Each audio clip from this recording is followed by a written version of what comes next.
Dear students, अस्सलाम वालेकुम। आज बायोलॉजी में एक अहम और इंटरेस्टिंग टॉपिक डिस्कस करेंगे, होम्योस्टेसिस। होम्योस्टेसिस का माना या मतलब होता है सेम स्टैंडिंग, यानी होम्यो का मतलब होता है सेम या एक जैसी, और स्टेसिस का माना होता है स्टैंडिंग, यानी एक जैसी मेंटेन रहना। ये होम्योस्टेसिस होता है और बाद में इसकी डिफिनीशन करेंगे। सबसे पहले टर्म्स डिस्कस करते हैं। एलिमिनेशन होता है या एक्सक्रीशन में जो वेस्ट रिलीज होते हैं बॉडी से, तो ये एलिमिनेशन कहलाती है।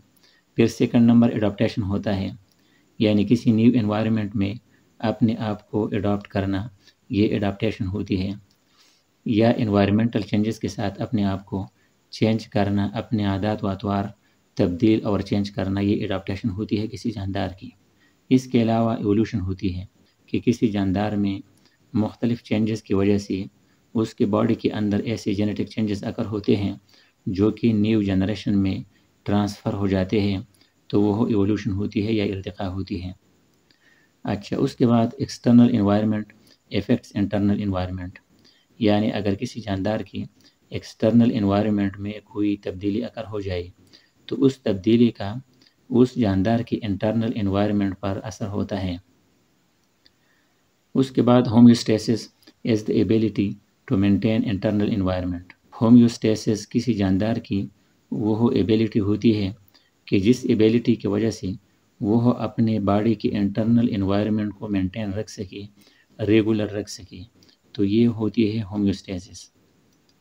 Important components of internal environment are, यानी इंटरनल इन्वायरमेंट के जो बुनियादी और अहम कंपोनेंट्स या अज्जा होते हैं उनमें वाटर, सॉल्यूट और टेम्परेचर होती हैं। इसके अलावा और भी हैं, लेकिन ये तीन मोस्ट इम्पॉर्टेंट होते हैं।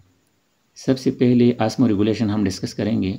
आस्मो रेगुलेशन ये होती है कि कोई जानदार अपने बॉडी के अंदर वाटर और सॉल्यूट की कॉन्सेंट्रेशन और क्वांटिटी को मेंटेन रख सके, तो ये होती है आस्मो रेगुलेशन।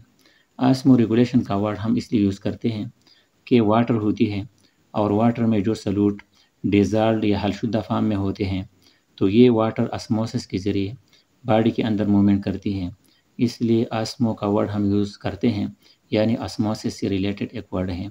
और रेगुलेशन तो ज़ाहिर है कि रेगुलर और मेंटेन रखना होता है वाटर और उन सॉल्यूट्स का जो ये पानी में डिज़ॉल्व्ड फॉर्म में मौजूद होते हैं।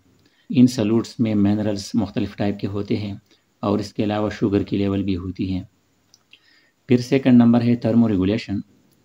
थर्मो या टेम्परेचर का मेंटेन और रेगुलर रखना, यानी इंटरनल बॉडी का टेम्परेचर रेगुलर और मेंटेन रखना, ये थर्मो रेगुलेशन होती है। To maintain temperature of the internal environment of a living organism. और दूसरे रेगुलेशंस भी होते हैं, जैसा कि ग्लूकोज लेवल होती है, जिस तरह यहाँ सॉल्यूट मेंटेनेंस में बताया, ये सॉल्यूट्स ग्लूकोज लेवल में मेंशन होते हैं, तो ये भी एक रेगुलेशन होती है ग्लूकोज लेवल या शुगर लेवल की। इसके अलावा पीएच होती है। बॉडी के अंदर मुख्तलिफ केमिकल्स होते हैं और उन केमिकल्स के लिए एक ऑप्टिमम पीएच रिक्वायर होती है। उस ऑप्टिमम पीएच में वो केमिकल्स या एंजाइम्स मैक्सिमम एक्टिविटी शो करते हैं।